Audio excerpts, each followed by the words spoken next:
కొనండి, వినగలిగిన చెవులను గ్రహింపగల మనస్సును చేరువచ్చిన బిడ్డలకు అనుగ్రహించమని మా ప్రభువైన యేసుక్రీస్తు వారి పరిశుద్ధమైన నామములో ప్రార్థించి వేడుకొనుచున్నాం పరమ తండ్రి, ఆమేన్. దేవునికి స్తోత్రాలండి.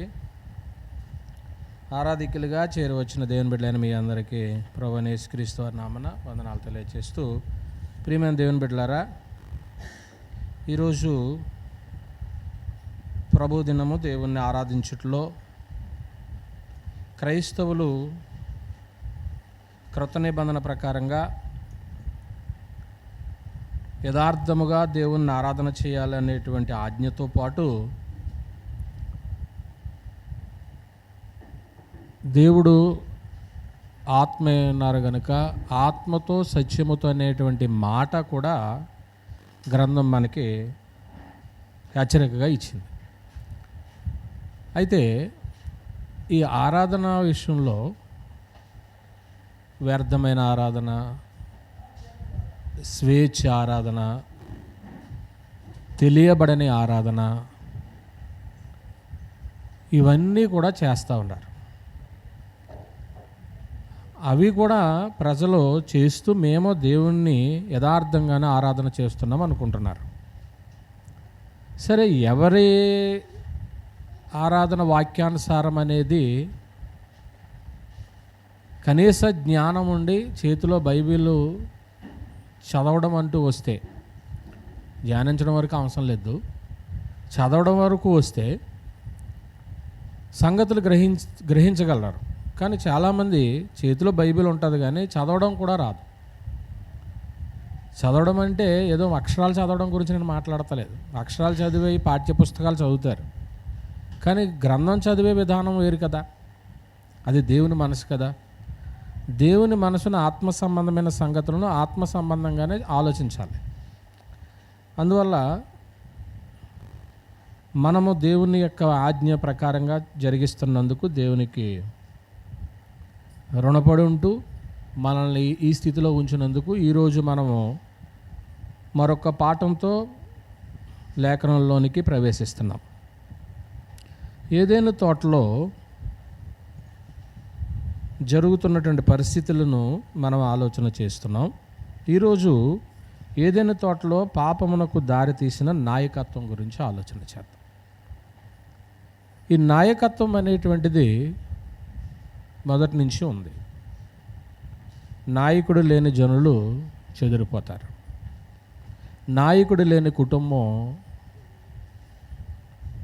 ఎవరిష్టం వచ్చినట్లుగా వాళ్ళు జీవిస్తారు. నాయకుడు లేని సంఘం డివిజన్స్ వచ్చేస్తాయి. పౌలు, కేఫా, ఎలాగైతే మొదటి శతాబ్దపు కాలంలో కొరింథీ పట్టణంలో ఉన్న ప్రభు సంఘంలో ఎలాగైతే డివిజన్స్ వచ్చినాయో అలా వచ్చేస్తాయి. అందువల్ల అది కుటుంబ వ్యవస్థను గురించి మనం ఆలోచన చేస్తూ వెళుతున్నాం కాబట్టి ఈరోజు నాయకత్వం గురించి ఆలోచన చేద్దాం. దాదాపు 3 సంగతులు ఆలోచన చేద్దాం. ఏదైనా తోటలో పాపమునకు దారితీసిన నాయకత్వం. మొట్టమొదటిగా ఏదైనా తోటలో ఎవరున్నారో మనము చూస్తూ వస్తున్నాం. ఆదాము గారు, అవతల్లి ఉన్నారు. దేవుడు వారికి ఆజ్ఞలు ఇచ్చారు. ప్రయాణం సాగుతుంది. అయితే ఈరోజు ఆదాము గారికి దేవుడిచ్చినటువంటి బాధ్యత మనం చూస్తాం. దేవుడిచ్చినటువంటి నాయకత్వం ఏంటంటే ఆదాము గారికి మొట్టమొదటిది దేవుని సంబంధమైన కార్యక్రమంలో తన భార్యను నడిపించే బాధ్యత ఆదాముకు అప్పగించబడింది. దేవుని సంబంధమైన కార్యక్రమంలో తన భార్యను నడిపించేటువంటి బాధ్యత ఆదాము గారికి అప్పగించబడింది. ఇది బాధ్యత. ఈ బాధ్యతను కొంతకాలం వరకు బాగానే నడిపించాడు ఆయన. కొంతకాలం వరకు అని మనం ఎందుకు అంటున్నామంటే పరిస్థితులు మారినాయి కాబట్టి. కొంతకాలం వరకు కూడా దేవుడు ఇచ్చినటువంటి ఆజ్ఞ చక్కగా పాటించాడు, శ్రద్ధగా అనుసరించాడు అనే సంగతి కూడా మనం అది ఎంతకాలం సాగిందని చెప్పాను, కొంతకాలమే. మరో సంగతి ఏంటంటే, ఎప్పుడైతే అలాగూ కొనసాగించాడో తన బాధ్యతని, అప్పట్లో పరిస్థితులన్నీ కూడా క్షేమకరంగా ఉన్నాయి. ఎవరి బాధ్యత వారు నిర్వర్తిస్తే పరిస్థితులు ఎలాగ ఉంటాయి? క్షేమంగా ఉంటాయి, చక్కగా ఉన్నాయి. అసలు ఎక్కడ సమస్య కనపడదు మనకి. తన బాధ్యత నిర్వర్తించాడు కాబట్టి కొంతకాలం వరకు కూడా పరిస్థితులు క్షేమంగా ఉన్నాయి. ఇక్కడ ఆదాము గారు తన భార్యకు దేవుని యొక్క ఆజ్ఞను బోధించే విషయంలో చాలా కేర్ఫుల్గా ఉన్నాడో, హెచ్చరించాడు. దేవుని ఆజ్ఞతో పాటు నాయకుడిగా, భర్తగా ఇతను కూడా ఆజ్ఞాపించినట్లుగానే మనకు కనపడుతుంది అండి. బహు జాగ్రత్తగా బోధించాడు. భార్య అంటాం బలహీనమైన ఘటం అంటాం, లేదా గాజు బొమ్మ అంటారు. ఈ బొమ్మను జాగ్రత్తగా చూసుకుంటారు ఒక్కొక్క వ్యక్తి. ఇప్పుడు గాజు బొమ్మను కర్రొచ్చి కొట్టామనుకోండి, ఏమైపోద్ది? బదిలిపోద్ది. భార్యని ఎప్పుడైనా కొట్టారు అనుకోండి, ఆ గాజు బొమ్మ ఏమైపోద్ది? బదిలేసిపోద్ది. మళ్ళీ అతుకుతుందా? తర్వాత మళ్ళీ ఎన్నో వాళ్ళిద్దరిని మళ్ళీ అతకటానికి ఎన్ని ఫెవిక్విక్ అయితే మాత్రం అతుక్కుంటాయి? అతుక్కో. అయితే ఇప్పుడు తన భార్య విషయంలో బహు జాగ్రత్తగా బోధించాడు అనే సంగతి మనం చెప్పుకోవచ్చు. ఎందుకంటే ఏమో భార్య అయినా జాగ్రత్తగా టీచ్ చేయకపోతే భర్త, ఆవిడ మనసులో నెగిటివ్ థింకింగ్ వచ్చేస్తుంది. అది కనపడద్దు మనకి ఈరోజు. ఏదో నా భర్తే అని ఏదో ఫిగర్గా కనపడతాడే తప్ప తన మనసులో థింకింగ్ మారిపోతుంది. అది పైకి వ్యక్తం చేయకపోవచ్చు. అందువల్ల ప్రియమైన వారలారా, 3వ అధ్యాయము ఆదికాండము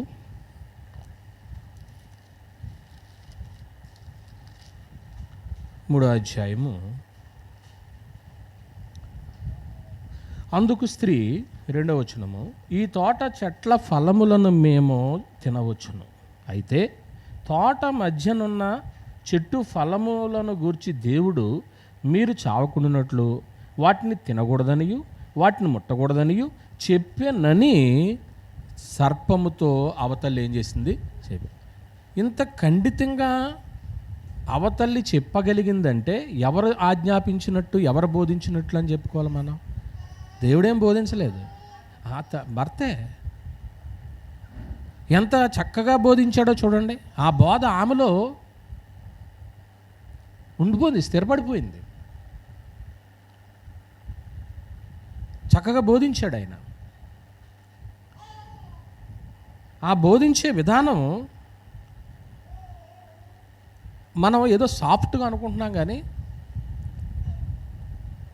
ఇది ఆజ్ఞ కాబట్టి ఎలాగుంటుంది? కఠినంగానే ఉంటుంది. ఆజ్ఞ అనేది కఠినంగా ఉంటుంది. ఆ ఆజ్ఞ పాటించకపోతే ఎవరికైనా ఏమవుతుంది? ప్రమాదం జరుగుద్ది అనే రీతిగా భార్యకి ఏం చేసి ఉంటాడు? బోధించుంటాడు. అమ్మాయి, ఇది చాలా సీరియస్. ఇది మిగిలిన విషయాలు ఎలాగున్నా కానీ ఈ ఆజ్ఞ విషయంలో మట్టుకు మనం దీన్ని తినకూడదు, దాన్ని ముట్టకూడదు, దీన్ని తినకూడదని దేవుడు ఆజ్ఞాపించాడు అని ఖచ్చితంగా ఆవిడకి ఏం చేసి ఉంటాడో ఆజ్ఞాపించుంటాడు. దాన్ని బట్టి తన నాయకత్వం ఎలాగున్నదో ఒక్కసారి ఆలోచన చేయండి. అంటే ఇప్పుడు తన భర్త యొక్క నాయకత్వానికి ఈమె కూడా ఏం చేస్తున్నదని చెప్పుకోవాలంటే, సర్పముతో అన్న మాటను బట్టి ఈమె కూడా కాన్ఫిడెన్స్గానే ఉంది. అమ్మో, నా భర్త చెప్పాడు కాబట్టి, ఆయన నా ఇంటి నాయకుడు కాబట్టి, ఆయన చెప్పిన మాటకి నేను నీ మాట వినను, ఆయన మాటే వింటాను అన్నట్లుగా ఉంది ఇక్కడ.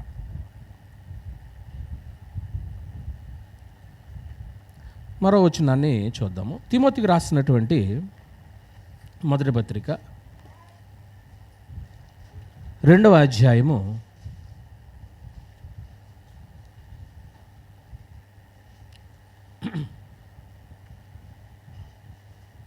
14వ వచనంలో మరియు ఆదాము మోసపరచబడలేదు అనే సంగతి మనకు కనపడిపోతుంది.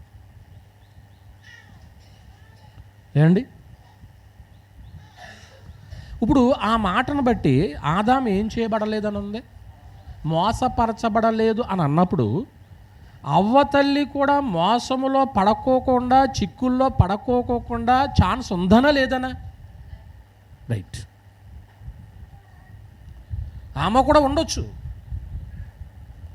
మరి ఎవరైతే చెప్పారో ఆయనే పడలేదు కదా.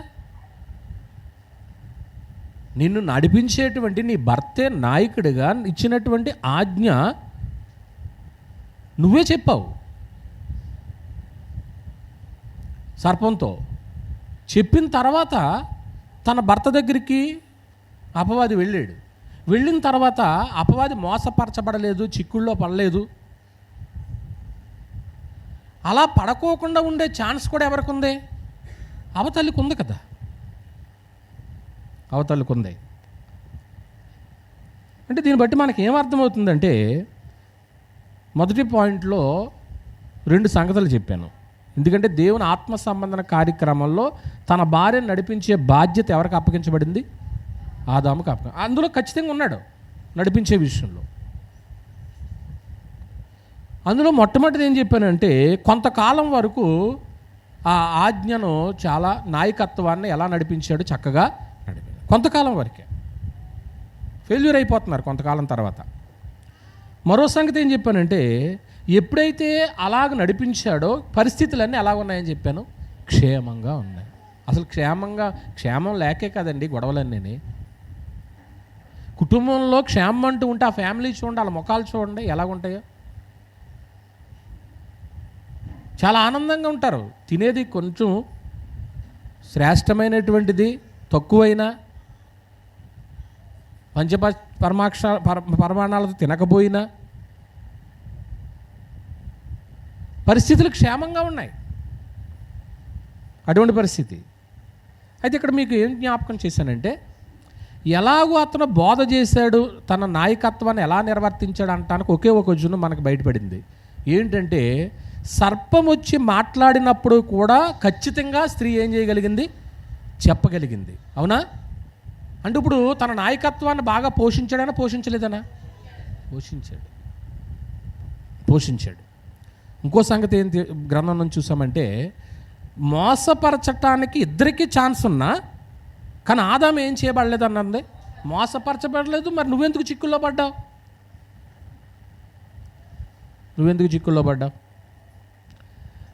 కనుక తన నాయకత్వాన్ని బాగానే పోషించాడు. అయితే ఇందులో ప్రధానంగా మనకు కనపడే మూడో సంగతి ఏంటంటే, ఆదాము యొక్క తొలి దోషం ఏంటి? అతను చేసినటువంటి మొట్టమొదటి పాపం ఏంటంటే, తన భార్యపై తన నాయకత్వపు పట్టుత్వాన్ని కోల్పోయాడు. ఇది చెప్పుకుంటానికి చాలా ఈజీగా ఉంది కానండి, తాను చేసిన మొట్టమొదటి తొలి దోషం ఏది? ఇదే. మనం ఏమనుకుంటాం? పండు తిన్నాడు కాబట్టి పాపం చేశాడు అనుకుంటాం. కానీ దానికంటే ముందు ఏది కనపడింది ఇప్పుడు మనకి? దేవుడిచ్చినటువంటి తన నాయకత్వపు పట్టుత్వాన్ని తన భార్య విషయంలో ఏమైపోయాడు? కోల్పోయాడు. ఎంత బాధ అండి. కొరింథీయులకు రాసినటువంటి 2వ పత్రిక 11వ అధ్యాయము 2వ వచనంలో ఉన్నది, దేవాశక్తితో మీ ఎడల ఆసక్తి కలిగిన, ఎందుకనగా పవిత్రురాలైన కన్యక ఒక్కడే పురుషునకు అనగా క్రీస్తునకు సమర్పింపవలనని మిమ్మల్ని ప్రదానము చేసి తిని, సర్పము తన కుయుక్తి చేత అవన ఏం చేసింది అన్నాడు? అబద్ధాల చేత మోసం చేసింది. సర్పం నిజంగా ఈ సర్పము అనేటువంటి దాని గురించి మనం ఆలోచన చేస్తే, మీరు ఎప్పుడైనా సర్పాన్ని చూసారా? నేను అనుకుంటాను మీరు సర్పాన్ని చూడలేదు అనుకుంటాను. నేను పామును చూస్తుంటారు. పాముని చూస్తుంటారు కానీ సర్పాన్ని ఎవరు చూడరు. అసలు సర్పాన్ని చూస్తే మనమే ఉండలేము ఏమండి. చాలా అసలు దాని ఆకారమే దానికి ఎలాగిచ్చాడంటే, సర్పం అంటే మెరుస్తూ అందంగా ఉంటుందట, అది దాని అర్థం. భూజంతువులన్నిటిలో బాగా మెరుస్తూ ఉండేది ఏదో తెలుసా? అదే. అసలు అది మనం అప్పుడప్పుడు ఏదో గ్రాఫిక్స్లో చూపిస్తూ ఉంటారు కదా, అలా లేచి దాన్ని ఏమంటారు, పడగ ఇప్పితే వెనక నుంచి చూడండి, ముందు నుంచి చూస్తే భయం అవుద్ది, వెనక నుంచి చూస్తే దగదగ ఏమవుద్ది, మెరుస్తుంది. అంత అందంగా మరొక జంతువు కనపడదు మనకి. ఆ పేరు పెట్టింది అలా మెరుస్తూ ఉంది కాబట్టి ఆ పేరు పెట్టాడు దానికి. ఎవరో ఆదాము. ఏమండి, తన కుయుక్తి చేత అవ్వను మోసం చేసిందట. అలాగైనా చదివారు? సర్పము తన కుయుక్తి చేత అవ్వను ఏం చేసిందని ఉంది అంటే, అబద్ధం చేత ఏమండి అవ్వను మనసును చెరిపేసింది అన్నమాట, చెరిపేసింది. ప్రియమైన దేవుని పిల్లలారా, అపవాది యొక్క సర్పం అంటే ఇప్పుడు మీకు అర్థమైంది అనుకుంటా, ఏదో మీరు చూసేది ఏమనుకోకండి, అనుకోకండి. అంటే ఎంత పెద్ద ఆకారంతో ఉంటుందో చూడండి ఏదైనా తోటలో. తన కుయుక్తి చేత అవ్వను మోసం చేస్తే ఆ మాటల చేత భ్రమపరచబడి అవ్వ తల్లి 2 పనులు చేయటానికి నిశ్చయం చేసుకుంది. అక్కడ 2 పనులు చేయటానికి నిశ్చయం చేసుకుంది. ఏంటి ఆ 2 పనులు అంటే, ఒకటి దేవుని సహవాసాన్ని విసర్జించటానికి ఉద్దేశించేసుకుంది. ఇంకా ఇప్పుడు మనసులోకి ఒక నిర్ణయం వచ్చేసింది కదా,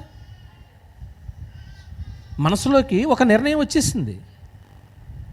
అబ్బా, దగదగ మెరిసేటువంటి ఒక సర్పం తన మాట చేత ఏంటి నిజమో అబద్ధం అనేటువంటిది గ్రహించేంత జ్ఞానం నువ్వు ఆలోచిస్తే బాగుండు. ఇప్పుడు దేనికైనా సత్యం అనేటువంటిది సమాంతరంగా ఉంటుంది. ఒక పక్షి ఉందంటే 2 రెక్కలు ఉంటాయి కాబట్టి సమాంతరంగా ఏం చేద్ది, ఎగురుతుంది. ఒక ట్రైన్ ఉందంటే రెండు పట్టాలు 2 ట్రాక్స్ ఉంటాయి కాబట్టి సమాంతరంగా. ఒక నాణ్యం ఉందంటే బొమ్మ బొరుసు 2 ఉంటాయి కాబట్టి అది చెల్లుబాటు అవుతుంది. సత్యం విషయంలో కూడా నేను ఇక్కడ ఒక మాట జ్ఞాపకం చేయాలనుకుంటున్నాను.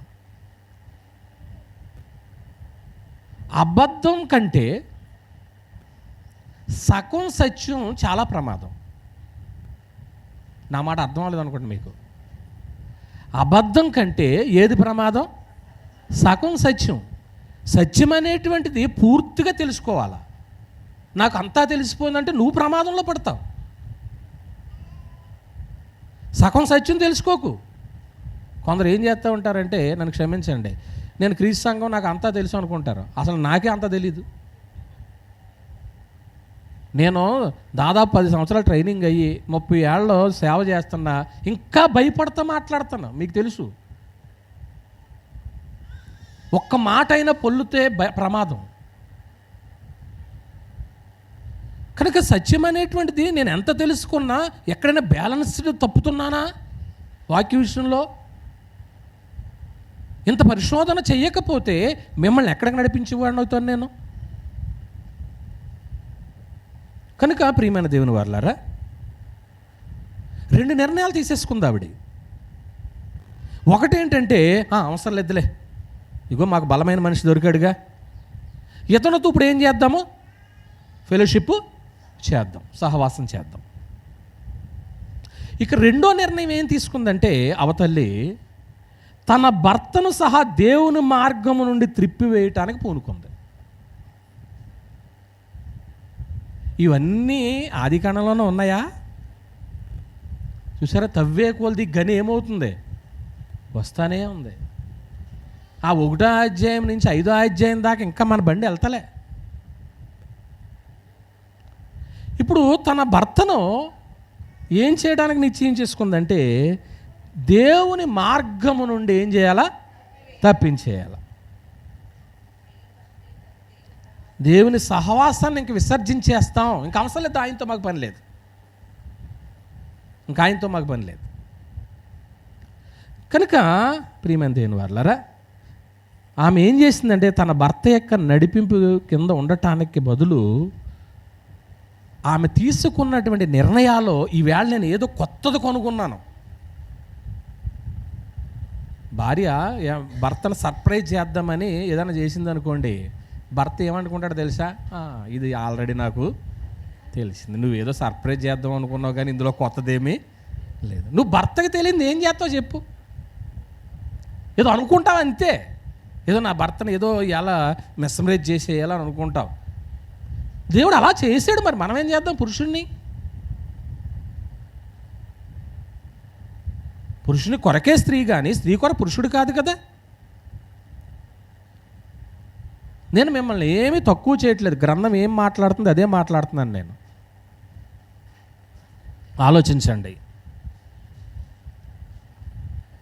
ఇప్పుడు ఆమె తీసుకున్నటువంటి నేను ఇదేదో పెద్దది నేను కనుగొన్నాను, రీసెర్చ్ చేశాను అని ఆవిడ కనుగొని ఒక తీర్మానానికి వచ్చేసిందన్నమాట.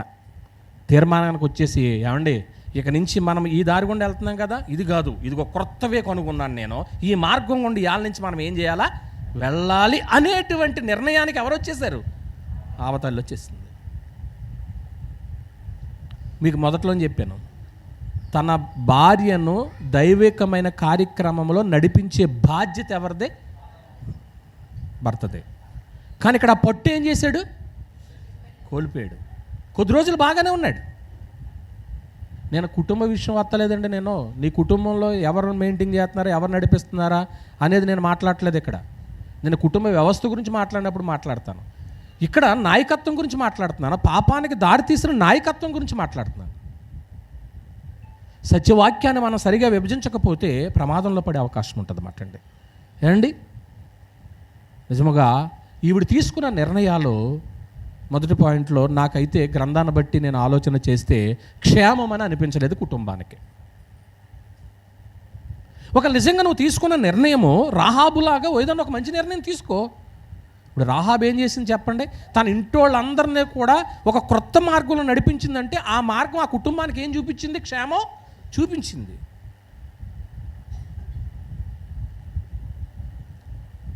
ఇక రెండో సంగతికి వచ్చేసాను. మొట్టమొదటి సంగతి మనం ఏం ఆలోచన చేశామంటే దేవుని సంబంధమైన కార్యక్రమాల్లో తన భార్య నడిపించే బాధ్యత ఎవరికి అప్పగించబడింది? ఆదాము. ఇక రెండో సంగతి ఏంటంటే సాతాను చేత మోసపరచబడని ఆదాము. సాతాను చేత మోసపరచబడని ఆదాము ఎవరి చేత నడిపించబడి పడిపోయాడు? అంతే. భార్య పవర్ఫుల్లా, అపవాది పవర్ఫుల్లా? ఇప్పుడు ప్రకటన గ్రంథం 20వ అధ్యాయములో ఒక అద్భుతమైన మాట ఒక్కసారి తీయండి. 20వ అధ్యాయము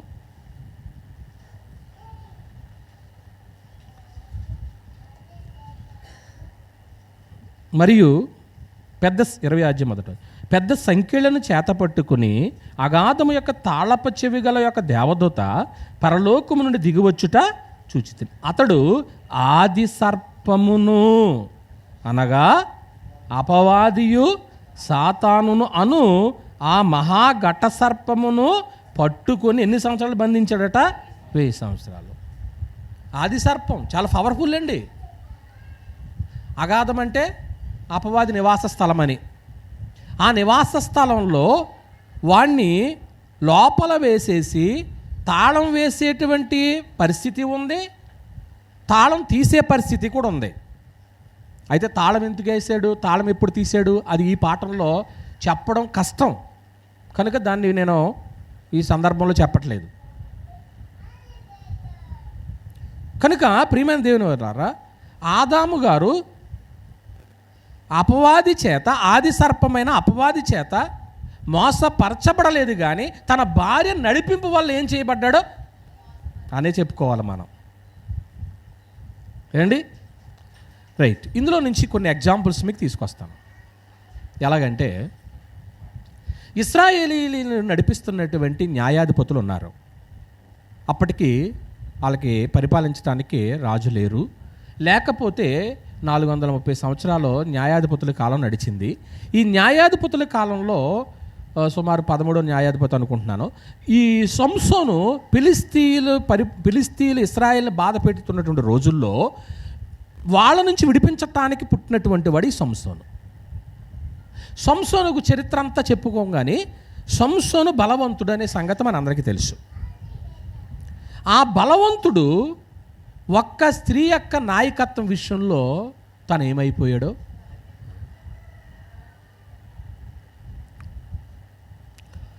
న్యాయాధిపతుల గ్రంథము 13వ అధ్యాయం నుంచి మీరు చూసినట్లయితే ఆ సంగతులన్నీ కనపడతాయి. 16 అధ్యాయం అంతా మీరు చూస్తే ఒక దెలీలా చేతిలో తన బలమనంతటిని ఏం చేసేసుకున్నాడు, తన బలమనంతటిని పోగొట్టేసుకున్నాడు. దెలీలా ఒక అన్యురాలు చేతులు తన బలాన్ని పోగొట్టేసుకున్నాడు. తన బలము పోతుందనే సంగతి అతనికే తెలియలేదట. అంటే నిన్ను నడిపించేవాళ్ళు ఎవరో నీకు తెలియకపోతే నీ బలమంతా పోయాక అప్పుడు తెలుస్తుంది, నీ శక్తి అంతా పోయాక అప్పుడు తెలుస్తుంది, నీకున్న సమస్తం పోగొట్టుకున్న తర్వాత అప్పుడు తెలుస్తుంది. ఏంటండి ఇంతకాలం నేను మంచి మార్గంలో ఉన్నాను అనుకున్నానండి, కానీ ఇలాగ జరిగింది ఏంటండి? మరి నువ్వు నడిపించేటువంటి నాయకుడు ఎవరి నడిపింపులో నడుపుతున్నావో ఎవరికి తెలుసు? హోషేయ గ్రంథము 7వ అధ్యాయము, హోషేయ గ్రంథము 7వ అధ్యాయము 9లో ఉంది. అన్యులు అతని బలమును మృంగివేసినను అది అతనికి ఏం చేయకపోయింది, తెలియలేదట. అతని బలాన్ని మింగేశారు. నీకున్న బలమును మింగేసితే స్థితి ఏమవుతుందో తెలుసు. 2 కళ్ళు తోడేశారు. దాగోను దేవత గుళ్ళో కట్టేశారు. ఆ దేవతకి ఏమి ఇవ్వాలనుకున్నారు? బలి ఇవ్వాలి. అంత బలవంతుడు ఎవరి నాయకత్వం కింద లొంగిపోయాడో తెలిసింది కదా, దెలీలా నాయకత్వంలో అండి. ఏంటి ఇక్కడ ఆదాము గారిని తన నడిపింపు కిందకి తెచ్చుకుంటానికే దెలీలా ఎంత ప్రయత్నం చేసిందో అవ్వతల్లి కూడా అంత ప్రయత్నం, అర్థమవుతుంది మీకు? అంత ప్రయత్నం చేసి ఉంటుందా ఉండదా? ఎందుకంటే ఆదాము స్ట్రాంగ్ కదా. ఆదాము గారు అసలు ఎవరి మాట ఏం చేయడు, విన్న మనిషి అతను. ఒక దేవుడి మాటే ఖచ్చితంగా వింటాడు. ఆ మాట ఎవరికి చెప్పాడు? భార్యకు చెప్పాడు. అటువంటి మనిషిని తన నాయకత్వం కిందకి తీసుకుంటానికి ఎన్ని రోజులు పట్టిందో మనకైతే తెలవదు. కానీ ఒక రోజులైతే జరిగిందైతే కాదు. ఒక్కొక్క స్త్రీ భర్తను మెల్ట చేయాలంటే ఆవిడ ప్లాన్ వేసిందంటే ఒక రోజులో కాదు, మొత్తానికి ఒక నెల రోజుల్లో ఆమె దారికి ఏం చేసేసుకుంటుంది, తీసి తెచ్చేసుకుంటుంది. ఏంటండి నిన్నటిదాకా బాగానే ఉన్నాడు, పెళ్ళి అయ్యాక మొత్తం భార్య సింగట్టుకుని తిరుగుతున్నాడు ఏంటండి అంటారనరా? అది ప్రేమకు సంబంధించింది, నాయకత్వం గురించి కాదండి. ప్రేమగా ఉంటే ఒకరొకరు ఫ్రెండ్షిప్గా ఉండండి, తప్పేముంది? వాళ్ళిద్దరు ఏదైనా తోటలో ఆనందంగా తిరిగిన రోజులు లేవా? ఇక్కడ నాయకత్వం అనేటువంటిది ఎప్పుడైతే కోల్పోయాడో ఆమె ఏం చేసిందంటే తన నాయకత్వం కిందకి తెచ్చుకుంటానికే చాలా రోజులు ఏం చేసి ఉంటుంది ఆవిడ ప్రయత్నం. అంటే ఒక్క క్షణంలో అయితే సాధ్యపడేదైతే కాదు. ఏమండి ఇక్కడ ఏం జరిగిందంటే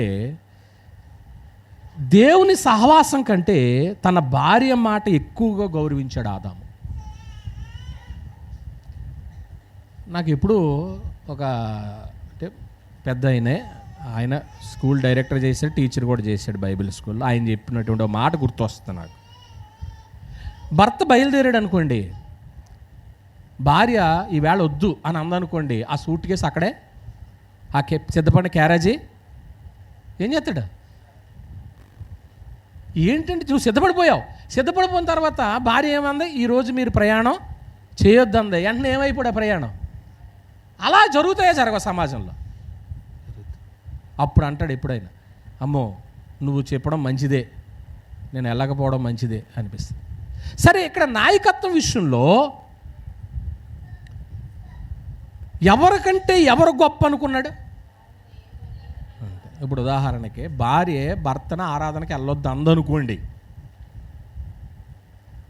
ఈవేళకి వెళ్ళకపోతే ఏమైంది అందనుకోండి భర్తనే.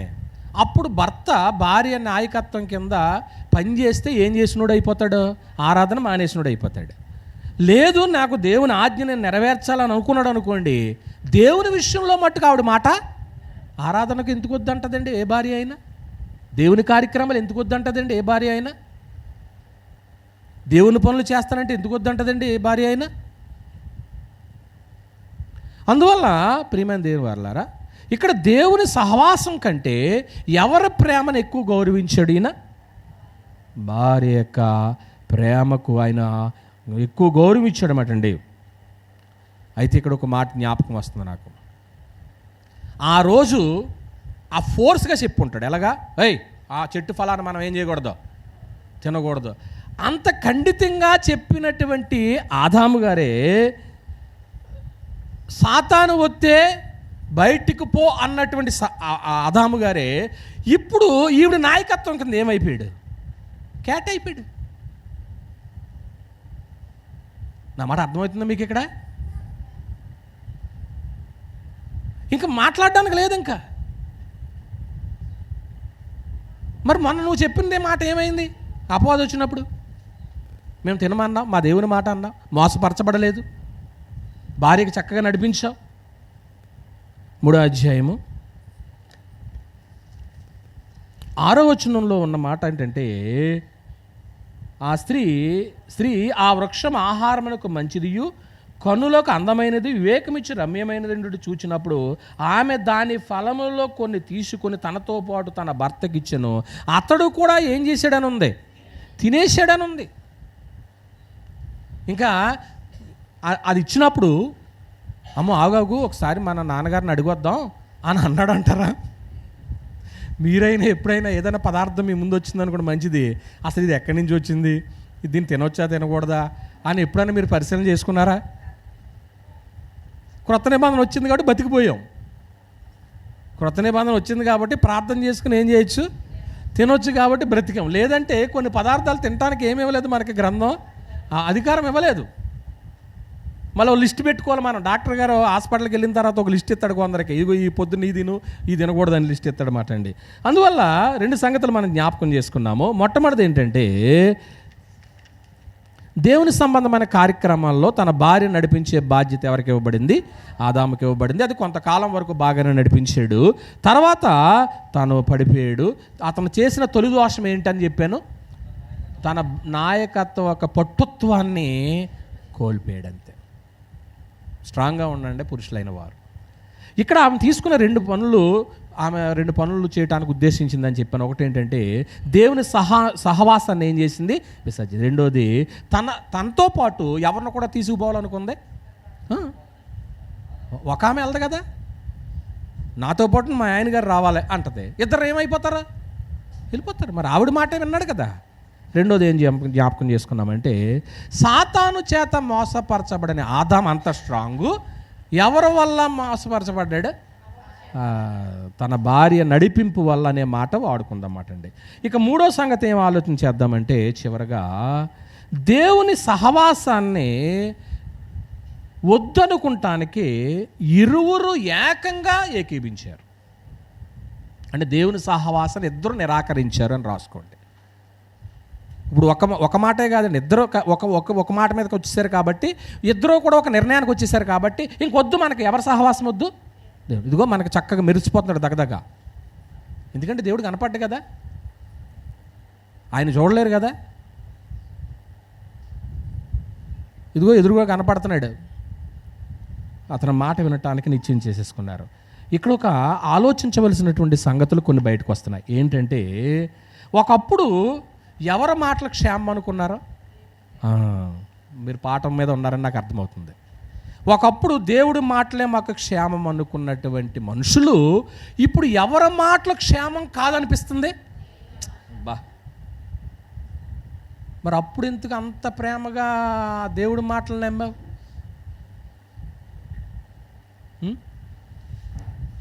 అంటే ఇప్పుడు అవి ఏమట్లేదా? ఒకప్పుడు ఈమిడిన మాటలు, ఒకప్పుడు నచ్చిన మాటలు ఇప్పుడు కొందరికి ఏమవ్వో నచ్చు. అంటే ఇప్పుడు నీకు బోధించినటువంటి వ్యక్తి నచ్చక, లేకపోతే బయట వాళ్ళ మాటినా? బయట వాళ్ళ మాటిన బట్టే కదా నీకు నచ్చట్లేదు ఇవి. ఎలా ఉంటుందంటే ఇక్కడ ఒక విషయం చెప్తాను. ఏంటంటే సంక్షోభంలో ఉన్నప్పుడు ఏమంటారు తెలుసా?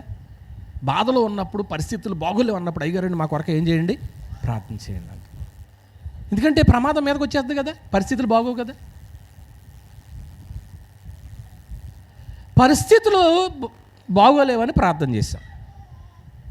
దేవుని మహాకృప వల్ల మీలో ఉన్న విశ్వాసాన్ని దేవుడు బలపరిచాడు. పరిస్థితులు కొంచెం మెరుగుపడ్డాయి. మెరుగుపడిన తర్వాత అప్పుడు నువ్వు ఎవరిని కన్సల్ట్ చేయవు తెలుసా? అప్పుడు ఎవరిని దృష్టిలోకి రారు తెలుసా? ఎవరైతే నీకు ప్రార్థన చేశారో, ఎవరైతే నీ క్షేమం కోసం తండ్రిని అడిగారో, ఆ దైవజనుడు నీకు ఏం రాడు, అప్పుడు గుర్తురాడు నీకు. అప్పుడు నీకు ఇంకొకరు గుర్తొస్తారు.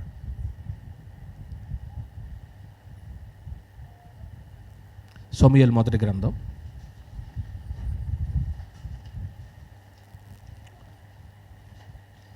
10వ అధ్యాయం. సమూయేలు మొదటి గ్రంథం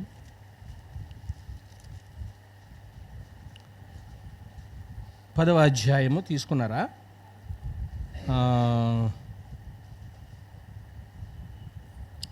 23. వారు పరిగెత్తుకుని పోయి అక్కడ నుండి అతని తోడుకొని వచ్చిరి. అతడు జనసమూహంలో నిలిచినప్పుడు భుజములు మొదలుకొని పైకి ఇతరుల కంటే ఎత్తుగలవాడుగా కనబడెను. అప్పుడు సమూయేలు, జనులందరిలో యెహోవా ఏర్పరచుకున్న వారిని మీరు చూచితిరా? జనులందరిలో అతని వంటి వాడు అక్కడును లేడని చెప్పగా, జనులందరూ బొబ్బలు పెట్టుచు రాజు ఏమవునుగాక, చిరంజీవి అగునుగాక అని మాట్లాడేస్తే, నిజంగా అతని జీవితంలో చాలా అద్భుతంగా పరిస్థితులు బాగున్నాయి. 14వ అధ్యాయానికి రండి. 14వ అధ్యాయము తీసుకున్నారా? సమూయేలు మొదటి గ్రంథము 14వ అధ్యాయము 35వ వచనాన్ని మనం చూసినప్పుడు బాగుంది, పరిస్థితి కూడా బాగుందండి. 15వ అధ్యాయము 27వ వచనం. వెళ్ళిపోవాలని తిరిగా సౌలు అతని దుప్పటి చెంగు పట్టుకున్నందున అతను ఏమైంది? ఇలా చూడండి ఒకసారి. ఇక్కడ మొట్టమొదట సమూయేలు ప్రవక్త అభిషేకం చేసింది ఎవరిని? రాజుగా సౌలు. బాగుంది. సౌలుని అభిషేకం చేసిన తర్వాత సింహాసనం ఎక్కాడు. బాగున్నాడు, ఎత్తరగా ఉన్నాడు, అందగాడు, అందరిని ఆకర్షించుకునేటువంటి తత్వం ఉంది, పరిస్థితులు బాగానే ఉన్నాయి. సింహాసనం ఎక్కిన తర్వాత మూర్ఖత ప్రదర్శించాడు. ప్రదర్శించిన తర్వాత ఇప్పుడు దేవుడు ఏం చేయబోతున్నాడు? అతని చేతిలో నుంచి రాజ్యం తీసుకోబోతున్నాడు. ఇటువంటి పరిస్థితి వచ్చినప్పుడు, సంక్షోభంలో పడినప్పుడు సమూయేలుని పిలిచి, బాబోయ్ నా కోసం నువ్వేం చెయ్యి, ప్రార్థన చెయ్యి. ప్రార్థన చేసి వెళ్ళిపోతుంటే పట్టుకుని దుప్పటట్టుకుని లాగేశాడట. ఉందా అక్కడ మాట? పట్టుకొని అతను అదేమైంది? అప్పుడు సమూయేలు అతను తిట్ల, నేడు యెహోవా ఇశ్రాయేలు రాజ్యము నీ చేతిలో నుంచి ఏం చేశాడు? అంతే, అయిపోయింది అబ్బాయి నీ చరిత్ర. రాజుగా ఉండకుండా నేనేం చేస్తున్నాడు? తిరస్కరించేశాడు. 15వ అధ్యాయము 30వ వచనంలో ఉందండి. అందుకు సౌలు, నేను ఏం చేశాను? పాపము చేసి తిని, అయినను నా జనుల పెద్దల ఎదుటను ఇశ్రాయేలు ఎదుటను నన్ను గణపరిచి యెహోవాకు మొక్కుటకై నేను పోగా నాతో కూడా నువ్వేం చెయ్యి? ఎవరిని అడుగుతున్నాడు చెప్పండి. ఇప్పుడు గుర్తొచ్చాడు నీకు? ప్రమాదం వచ్చింది కాబట్టి పాస్టర్ గారు గుర్తొచ్చాడు నీకు?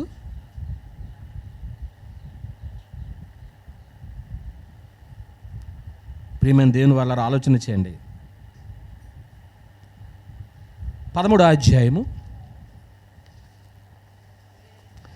సమూయేలు మొదటి 13వ అధ్యాయం 8వ. సమూయేలు చెప్పినట్లు అతను 7 దినములు ఆగి సమూయేలు గిల్గాలుకు రాకపోవటం, జనులు తమ యొద్ద నుండి చెదిరిపోవటం చూసి, దహన బలులు సమాధాన బలు నా యొద్దకు తీసుకుని రండి అని చెప్పి దహన బలి ఏం చేశాడు?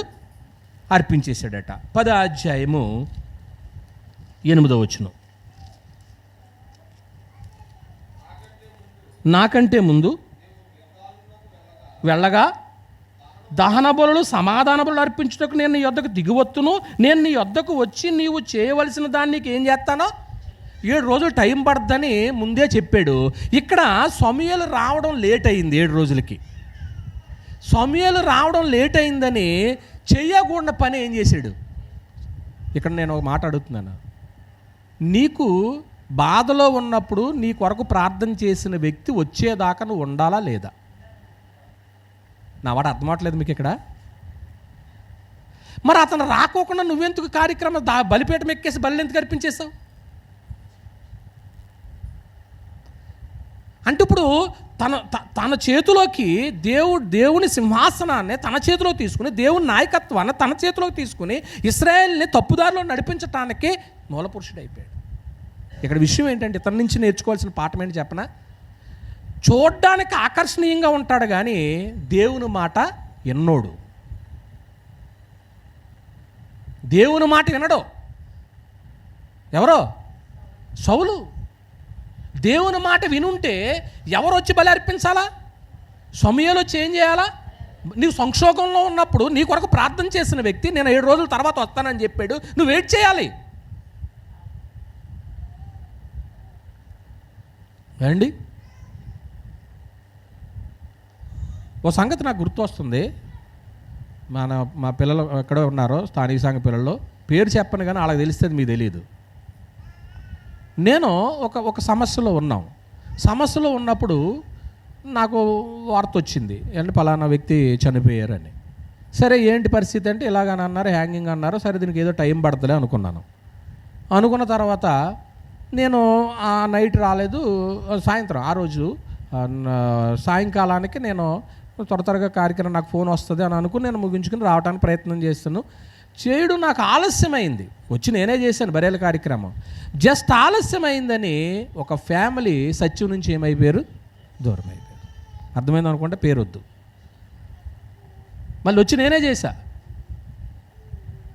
తర్వాత నేను పరిస్థితి వివరించాను, ఇందువల్ల నాకు ఆలస్యమైంది అని అనుకుని. కనుక ఇదేదో నా ఘనత కోసం నేను చెప్పట్లేదు కాబట్టి, సందర్భం వచ్చింది కాబట్టి మీకు జ్ఞాపకం చేస్తున్నాను. ఇప్పుడు ఎవరి మాటలకు క్షేమం అనిపించలేదు వీళ్ళకి? దేవుని మాటలకు క్షేమం అనిపించట్లే. ఇప్పుడు ఎవరి మాటలకు క్షేమం అనిపించినాయి వీళ్ళకి? అపవాది మాటలే క్షేమానికి ఇచ్చినాయి మాట అండి. ఇక ఎందుకు క్షేమం అనిపించిందంటే, అతను మాట అన్నాడు కదా, ఏమన్నాడు చెప్పండి? మీ కన్నులు ఏమవుతాయి? తెరవబడితే మీరు ఎలాగైపోతారా? ఈ రహస్యము మనకి ఏం చేయలేదు, దేవుడు చెప్పలేదు. ఆ రహస్యాన్ని రివీల్ చేసింది ఎవరో? సర్పము, అపవాది. కాబట్టి ఇప్పుడు మనము ఎవరి తరపుకి వెళ్ళిపోదాం? చూసారా? అంటే ఒక రహస్యాన్ని దేవుడు ఏం చేశాడని ఇప్పుడు అవతల బయటెట్టింది, దాశాడు.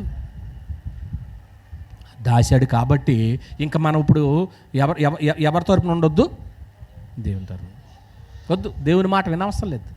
అప్పటిదాకా దేవుని మాటల మీద ఉన్నటువంటి విశ్వాసము, దేవుని మాటల మీద ఇప్పుడు ఏం కలిగింది వాళ్ళకి? అవిశ్వాసం కలిగింది. దేవుని మీద ఉన్నటువంటి ప్రేమ కాస్త ఎలా మారింది? ద్వేషంగా మారింది. ఇప్పుడు నా మీద కొందరికి ప్రేమ ఉంటుంది, కొందరు ద్వేషం ఉంటుంది. ఎందుకు ద్వేషం? మీరు అన్నదేదో నేను చేయకపోవచ్చు, నేను అన్నదేదో మీరు చేయకపోవచ్చు. మీ మీద నాకేమొస్తుంది? ద్వేషం పడవచ్చా? నేను పడవచ్చా? మీరు నా మాట వినలేదు అనుకోండి, నేను ద్వేషం పెట్టుకోకూడదు. ప్రేమతో ఏం చేయాలో మీకు కార్యాలు చెప్పి చేయవలసిన అవసరం ఉంది. మీరు అంతే. ఇప్పుడు దేవుని మాటల మీద ఇప్పుడు వాళ్ళు దేవుని మీదేమో అవిశ్వాసంతో ఉన్నారు, ఆయన మాటల మీదేమో అపనమ్మకం వచ్చేసింది, ఆయన మీద ప్రేమ కాస్తా పోయి ఏదో వచ్చింది, ద్వేషం వచ్చేసింది అన్నమాట అండి. ఇంకా హృదయంలో ఎవరికి చోట్లేదు, ఇంకా దేవునికి చోట్లేదు హృదయంలో. ఇప్పుడు ఎవరు వచ్చేసారు హృదయంలోకి? ఇంకా మేము హత్తుకుని ఉండేది దేవుడు కాదు. ఒకవేళ ఇప్పుడు ఆయన వచ్చినా కానీ మేము ఏం చేయము, కౌగిలించు. అప్పుడున్న ప్రేమ ఇప్పుడు ఉంటుందా? లేదు. కోల్పోయారు మాట అండి. ఏమండి, ఈరోజు మనం నేర్చుకున్నటువంటి ఈ పాఠంలో ఏదేని తోటలో పాపానికి దారి తీసింది నాయకత్వం అనేటువంటి సంగతి మనం జ్ఞాపకం చేసుకుంటే, దేవుని యొక్క కార్యక్రమాల్లో నడిపించే బాధ్యత ఎవరికి ఇవ్వలేదు? స్త్రీకి ఇవ్వలేదు, పురుషుడికే ఇచ్చాడు.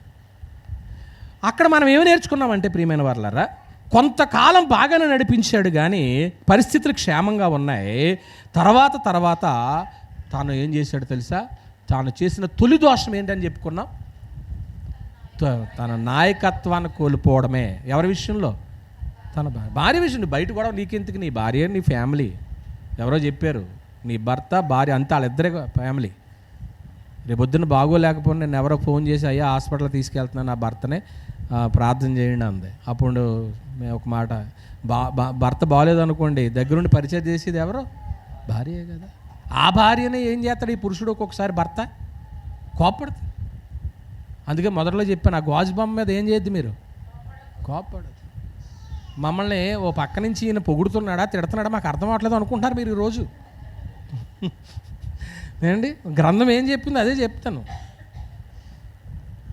ఎందుకంటే ఒక నిర్ణయానికి ఎందుకు మేము కరెక్ట్గా ఇదని చెప్పలేని పరిస్థితి ఏర్పడదంటే కొన్నిసార్లు లేఖనాల మీద మేము అధికారం తీసుకోకూడదు.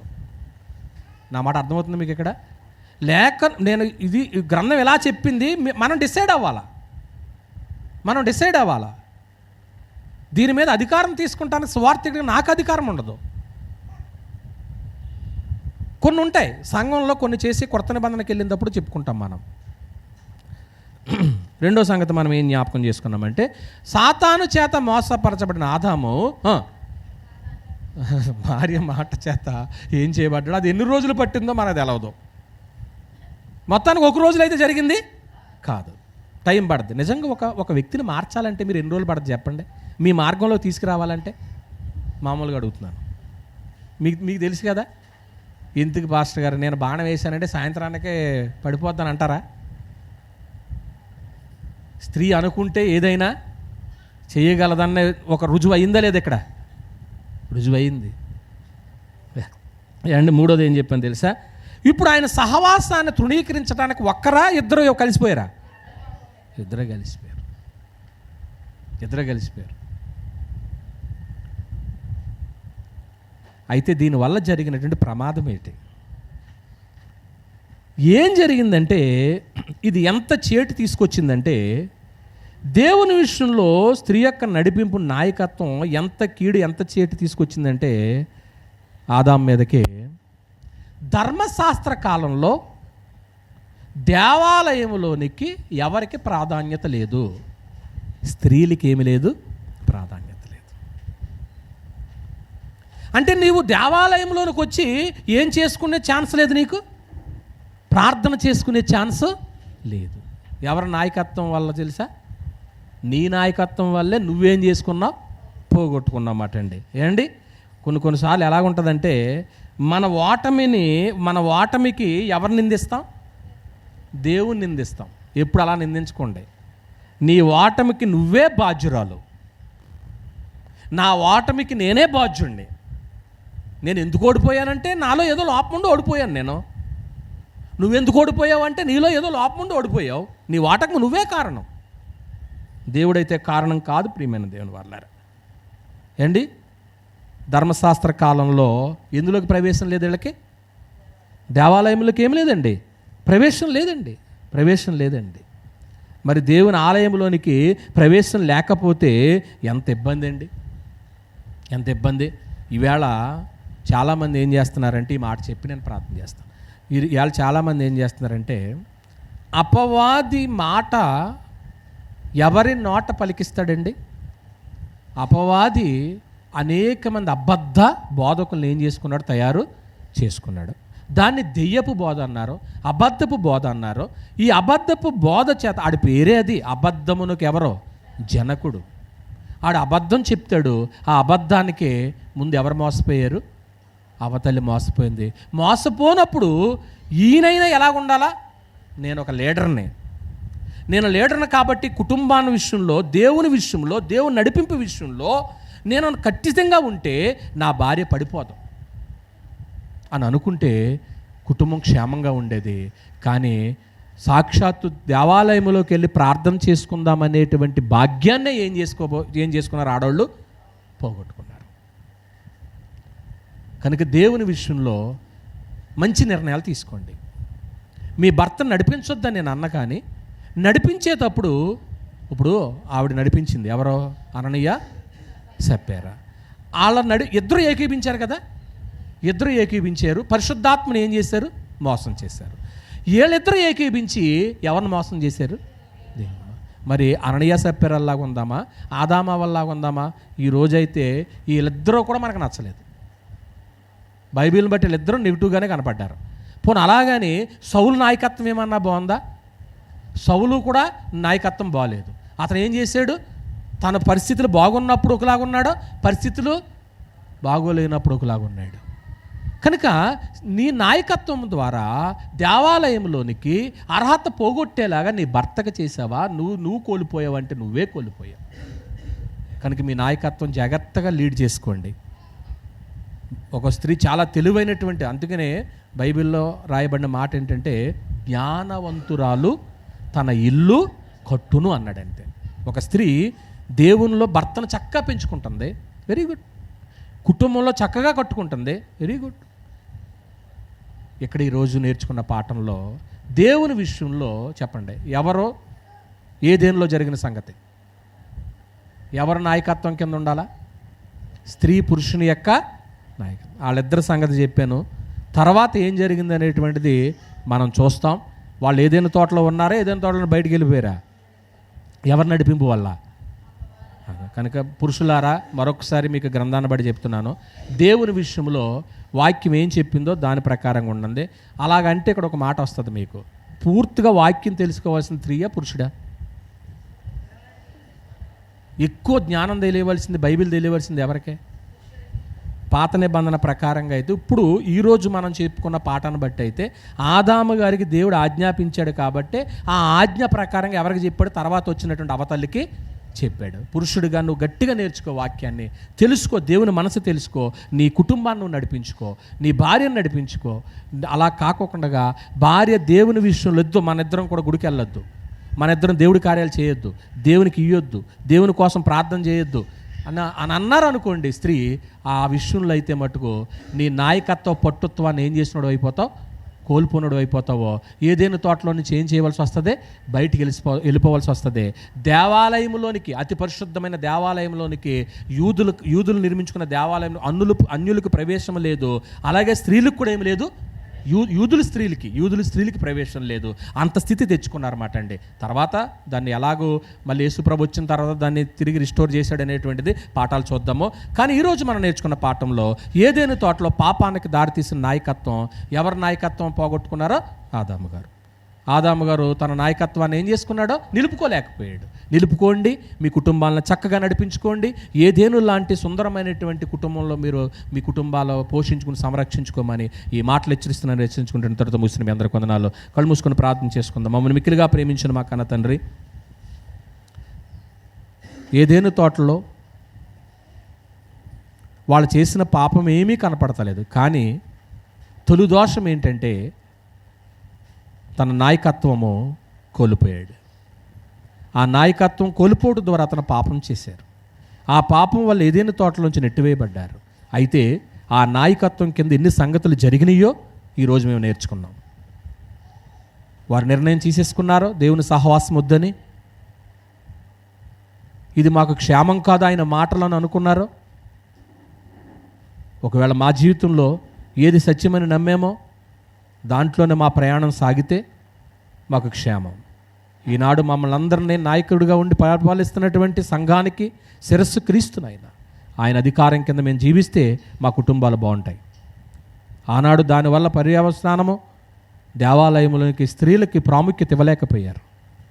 అది ఎంత తీవ్రత తీసుకొచ్చిందో రాబోయే రోజులు మేము చూడటానికి కృప చూపించండి. ఎవరి బాధ్యతలు వారు నిర్వర్తిస్తే కుటుంబం క్షేమంగా ఉంటుంది. యేసుక్రీస్తు వారి పేరటి ప్రార్థన అడుగుచున్నాను తండ్రి, ఆమేన్.